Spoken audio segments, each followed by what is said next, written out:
So can you believe it? We have Will Rogers with us this morning. I thought he died in 1935, but I guess I'm wrong because he's here. Will Rogers never met a man he didn't like, and everyone likes Will Rogers. He is known as a movie star, a writer, a radio commentator, and a professional speaker. He pokes fun at Congress and he jokes with presidents. In the early part of the 1900s, Will Rogers was our best known American. He was a legend and his legacy endures. His wit and wisdom are still fresh. We're going to experience Will Rogers as he was in the 1920s and 30s. But be alert, he will also talk about our world today in 2020. Let's welcome Will Rogers. Thank you. Just make sure the sound is coming through okay. Everybody fine? All right. Perfect. Much obliged. Thanks, Patricia. Now, to all of you, come with me to the Curran Theater at 445 Gary Street, there between Taylor and Mason. It's May the 1st, 1934. And I'm ready for opening night of that famous play called Ah, Wilderness. Now I'm playing the role of the newspaper owner, Nat Miller, and I'm nervous. I'm nervous because this is a play, and I'm expected to recite the words exactly as Eugene O'Neill wrote them. See, I've been talking on stage and giving speeches for years and on CBS and NBC radio for 15 minutes on Sunday nights, but this time there's no ad-libbing. Even in the movies, if I change a line and if the people on the set laugh at it, why the director may leave it in, or otherwise they just shoot it again and until I get it acceptable. But when Mr. O'Neill writes a script, you better get it exactly the way he wrote it. And in a play, no one can yell cut and back up and do it over again. So I'm in this famous All Wilderness play almost every night for 3 weeks there in San Francisco. And that meant I had plenty of time to check out the city and the surrounding territory during the day. On one off day, I even drove down to the Hearst Ranch at San Simeon and spent some time out on the range with the cowboys. Well, since I was there in San Francisco, in my daily newspaper column, I wrote a few lines you might be interested in. Here's one of them. When a Los Angeles guy comes up here to San Francisco, it's just a country boy going to town. You have to take your spurs off when you get here. Another one, cities are born, not made. You're either a city or you're not. I bet that San Francisco was a city from the first time it had a dozen settlers. Size has nothing to do with it. New York is yokel, but San Francisco is a city. I even noticed that even today your NBA uniforms have the word city on them. All right, that was in May. And just a couple of months later in July 1934, I was back with my wife. And we were on a boat heading to Hawaii and then on to Japan and China. So here's something I wrote. I said, just steaming out of the beautiful San Francisco Bay, they're putting a bridge across it. They'll build a bridge to Honolulu if the government don't run out of credit. This town is going through a wild orgy of bridge building. You don't dare leave a few buckets of water out overnight, or by morning somebody will build a bridge over it. Now, what you need in San Francisco is not a bridge, it's an overcoat. Well, you've probably heard me say a few times, I never met a man I didn't like, right? I know a few of you have heard that quote. Or you'll hear someone say, well, that Will Rogers claimed he never met a man he didn't like, but I I bet he never met so-and-so, blankety blank. Or they'll change it. They might say, Senator so-and-so never met a tax he didn't like. Well, before this morning ends, before the end of my presentation here in a few minutes, I'll update that quote and I'll tell you what I meant by it, and I think you'll like it too. Well, another one you've heard, I'm sure, is all I know is what I read in the newspaper, but really we learn by two things. Now, one is reading, and the other is associating with smarter people. Now, that's why this Breakfast Club has been around for 80 years. And I'm glad to see my friend Craig Harrison on here with us this morning. But really, we're all ignorant. We're just ignorant on different subjects. I said one time, there's nothing as stupid as an educated man when you get him off the subject he was educated in. And in all the years I've repeated that, I've never had a woman ever disagree. Well, and if I was there in person, I would get out my lasso and we'd do a little bit of roping, be a very little bit. And after I did that, I'd get 4 or 5 of you up out of the audience and have you spinning some trick ropes also. That's always fun when we're doing this in person, but since we don't have that opportunity, and I think Tony already sent this out in an email, there's a great silent movie on YouTube that you can check out. And if you don't have that link, just go on YouTube, and it's a very simple search. Just type in Will Rogers, and then the name of the movie is The Ropin' Fool, R-O-P-I-N, Fool.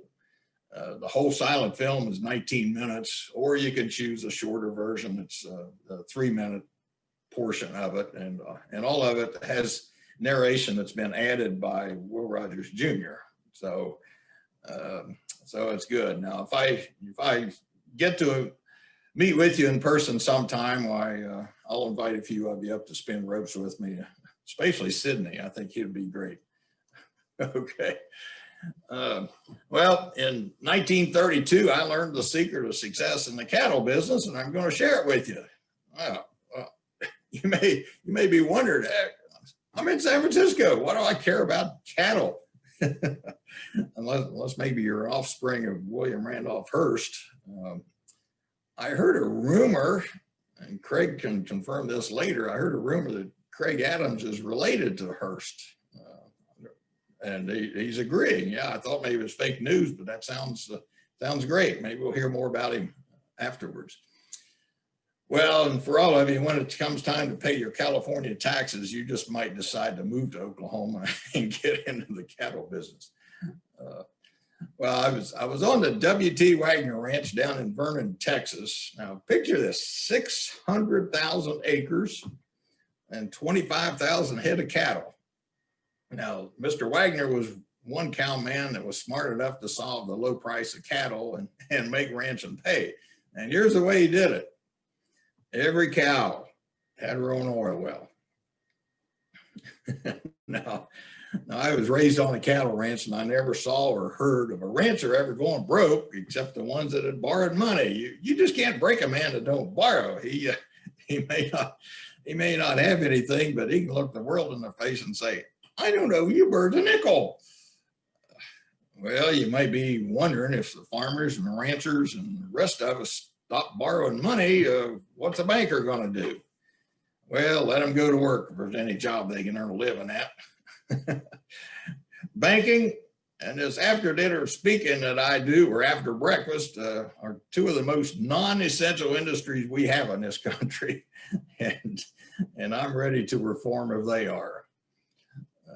Well, when I was taking those jabs at the bankers, it was back in the 1920s, and it was almost mainly or almost exclusively the banks back on the East Coast that were causing the problems. Let me give you an idea of just how bad it was. In 1923, the bankers were holding their national convention in New York, and I was there with the Ziegfeld Follies, and they invited me. Now, I don't know why they invited me, but they did. To speak at one of their luncheons. won't give you the whole talk, and let me just give you a line or two. I said, you have a fine organization. I understand you have 10,000 here. And if you count the ones in the various federal prisons, it brings your total membership up to around 30,000. Well, fact is the bankers did reform, at least temporarily, but I never did. I just kept on speaking. Well, speaking of borrowing and saving, one time in my syndicated newspaper column, I wrote about a farmer in Claremore named Morris Haas. And here's what I wrote. He took $500 in bills and he hid them out in the barn in a barrel of bran. And yesterday a cow got into it and ate it all up. He's only been able to get $18 of it back up to now. Well, and the New York Times published that. I kind of doubt if they even knew what it meant. Well, Mr. Haas kept that old cow in a private stall for a couple more days, just to see what he might get out of her. Oh, how would you like to be the one working there the day he took that deposit to the bank? You know how those tellers count bills. Well, I would not recommend it. I wouldn't recommend that at all. Well, still staying with 1923, you folks are in San Francisco, but you probably know that New York City has always claimed to be the fashion capital of the country. So naturally, they have an awful lot of fashion shows and related events. Since I was there doing the follies, well, I was called on in 1923 to speak at a banquet at the Waldorf, the fanciest hotel in the whole city, to a group. And you won't believe, I bet you'd never guess in the world what this group was. It was the corset manufacturers. Now imagine me being asked to speak at a corset dinner. So sometimes this after dinner speaking just calls on a fellow to learn something about articles that no self-respecting man has any business knowing about. Now, I'm not complaining. I was mighty glad to appear at a dinner given by an essential industry. Now, just imagine if you can, if the excess flesh of this country was allowed to wander around promiscuously, why, there ain't no telling where it would wind up. You see, when our human bodies get beyond their own control, why sometimes we have to call on some mechanical force to try to bring them back to at least resemble a human frame. Now, of course, it's come in a number of different models and configurations. They all start out the same way. You stretch out the string as far as you can, and then you step into it. With a lot of holding your breath and a conservative intake of the diaphragm, why you arrange yourself inside it.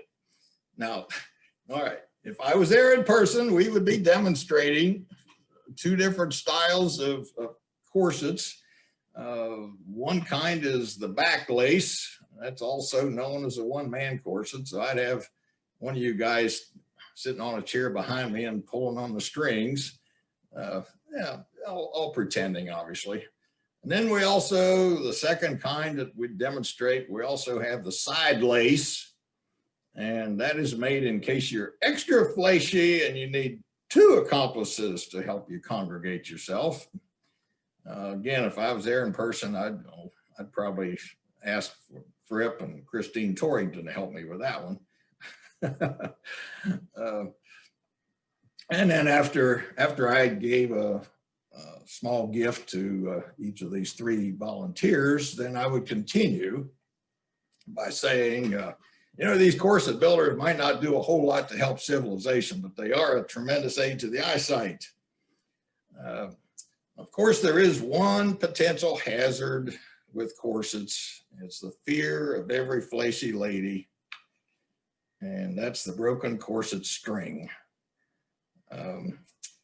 I sat next to a catastrophe of this nature one time. It was at a big banquet. We were up at the head table. We didn't even know it at first. The deluge came on so gradual till finally the gentleman on the other side of her and myself, we were just gradually pushed right off our chairs.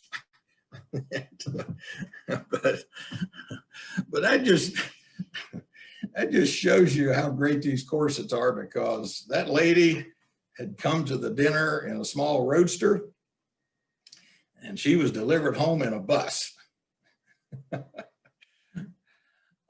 Well, I felt sorry for her. The deluge ripped a few buttons off of her beautiful dress. Now, Patricia will know this, and the others speak. I embellished that story a little bit. All humorists do that. Actually, her husband drove her home in their Model T Ford. Now, would you believe it? About 2 years ago, the same thing happened to a friend of mine. Not as catastrophic. Her husband, Jack, told me about it this past January. Sharon, that's her name. Sharon has a favorite corset from her wedding day, and she would wear it on special occasions. And she had dealt with broken corset strings before, but this one, when it broke, that was just the last straw. And you know, they just don't make corset strings the way they used to. Anyway, she said, "I'm finished with that corset." And then she told Jack that she wanted a change. She wanted a change. Well, Jack told me that right there, he made the worst blunder of his married life. He said, cheerfully, I told her, "Great, I'll buy you a Peloton." Oh, well, after picking himself up off the floor, well, not really. She would never do that to him. But anyway, Jack found out that she was not thinking about exercise equipment. Instead, she wanted a modern version of a corset, and she hinted that Jack should consider buying her a gift from Spanx, SPANX. All right. Let me step away from the Sharon and Jack for a moment and tell you a little bit more. You know, audiences enjoy this corset story that I tell from 1923. And I decided, well, I need to find out what corsets look like, you know, today. I'd heard of Spanx. It's a great company. I think it was founded about 10 years ago. Tremendous business. So anyway, I went on Spanx.com and searched for corsets. All right, gentlemen, I do not recommend this. They don't sell corsets. They sell shapewear. And anything of any shape a woman might wear under her clothes, they sell it. It's kind of a cross between Ace Hardware and Victoria's Secret. Well, and they have sizes all the way from extra small, small, medium, large, XL, 2XL. Well, I was wondering, if you're extra small, do you really need any suck it in underwear? And ladies, do you order the size you are or the size you want to be after you squeeze yourself into it? But I tell you, I admire you. Us men like it when you look slim and trim, and we really appreciate that every morning you're willing to go through self-inflicted torture to do it. Well, no, on that website, I read a review by one woman. She said, "I give this product a thumbs up, but initially I couldn't get the damn thing on." She said, with pulling and squeezing, I finally managed. See, the difference is with a side lace corset, you can have two accomplices to help you, but with Spanx, you're on your own. I think it's kind of like pulling one of those small kids blow up balloons over a watermelon. Well, by the way, Spanx.com has a section for men. now Colin might be interested in this, but guys, I tell you, if you're standing in a bar with a couple of buddies and one of them says, you know, I really like my BVDs, and the other one turns and said, well, my favorite is Hanes. What's yours? Spanx? All right. Before I lose you, let me get back to tell you about Sharon and Jack. 2 years ago, Sharon said that Spanx, she told Jack, it's only a temporary fix, and that she wanted to go on a diet and look more like Marie Osmond. And by golly, she did it. And she did it. She did it without a Peloton. So congratulations to her. All right. Well, I better get on to politics. You know that I enjoy talking about politics, and here's only 2 weeks before the election. Now, when I told my great-great-grandson, Mason, who lived down in Bakersfield, that I'd be speaking at a breakfast in San Francisco, he said, you better be careful, because that's the center of politics here in California. And you guys, you folks have both senators. One of them's running for vice president. You got the Speaker of the House. You got a former mayor, Willie Brown. You might be interested to know that I knew James Rolfe Jr., who was your mayor for 20 years, then became governor. Now, as I get into politics, I'm not concerned about you throwing any rotten eggs at me. By state law, all California eggs have to come from free-range chickens, and they're so expensive you can't afford to waste one on a bum comedian. So, besides, anything I say is in fun. I never attack anybody personally, even if you think they deserve it. Well, I'm just an old country boy living in a big town trying to get along, and I've been eating pretty regular, and the reason I have been is because I've stayed an old country boy. I get over to Washington once in a while to check on the old joke factory. That's Congress to you folks. You probably know I don't write any political jokes. Nope, I just watch the government and report the facts. Don't even have to exaggerate. There's just no trick to being a humorist when you have the whole government working for you. All right, before I get into any deeper into politics, I want to get one thing clear with you folks. I don't belong to any organized political party. I'm a Democrat. But really, I don't take sides with anybody politically. I kid those folks, but I know they all get in there and they do the best they can, and none of them from any party are going to ruin the country or the states, well, at least not on purpose. Well, you might be interested in a couple of the things that I learned from listening to these birds over the years, and I'll just share two of them with you now, and if we have time later in the Q&A section, I can come back and share a few more if you want it. Well, anyway, here's one. The greatest traits of a Democrat is optimism and humor. You got to be an optimist to be a Democrat, and you got to be a humorist to stay one.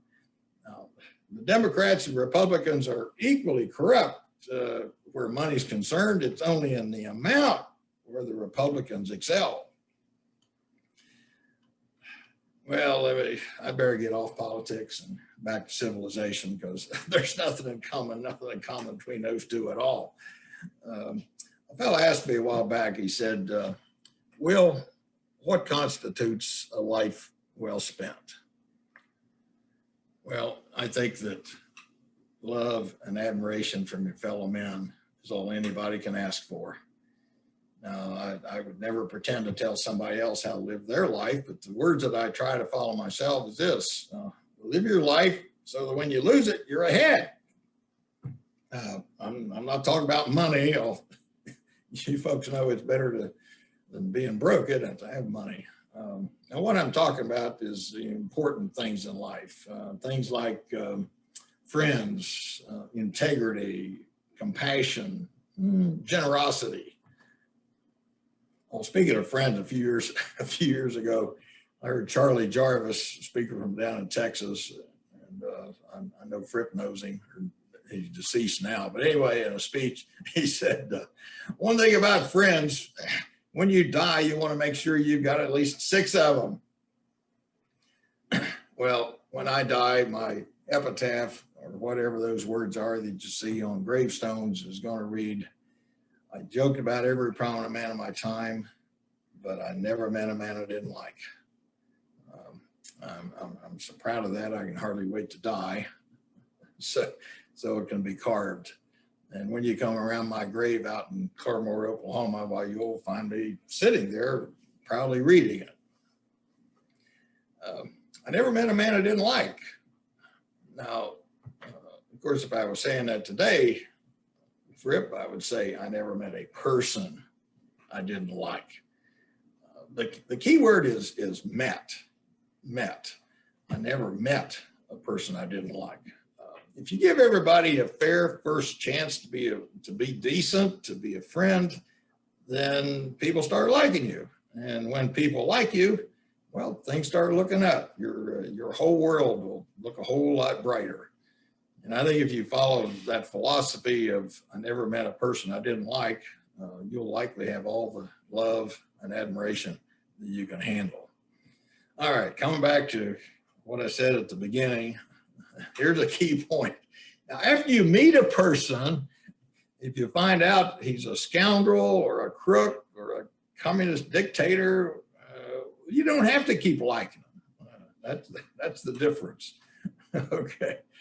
I feel every speaker, and I know the others that you have on Wednesday mornings leave you plenty of worthwhile tips, but I'm just going to leave one with you here this morning. It's an economic plan. It's a plan to end all plans, and it'll work for you no matter who's in the White House or up in Sacramento. Here it is. Don't gamble. Take all your savings and buy some good stock and hold it till it goes up and then sell it. If it don't go up, don't buy it. Well, get a few laughs and do the best you can. You have a great organization here. Maybe we can meet in person sometime if I live to be 150 years old. All right, that's it. Let's go back to you, Craig. Oh my God. Randall, that was awesome. Or should I say Will Rogers? Will Rogers, that was awesome. Yeah. But, and if I may say, Mr. President, who is this Will Rogers? He's, as you heard, our pal Randall Reeder. As Will Rogers, he gives talks to businesses and organizations all across the country. I know he's popular with Mensa. For 32 years, wow. Randall was on the faculty at Ohio State University as an extension agricultural engineer. My alma mater. Yeah. Great. He's been a member of NSA for over 30 years. His website, willrogerstoday.com. He writes a weekly column in Will Rogers style, and he'll happily put you on his email list if you'd like. He also posts them on Facebook. I subscribe to many of my friends' newsletters. When Randall come in every Sunday night, I stop all the priorities to read what he has to say. What Will Rogers said, and as it ties into what's going on today, is unbelievable. You get a true appreciation of how wise he was.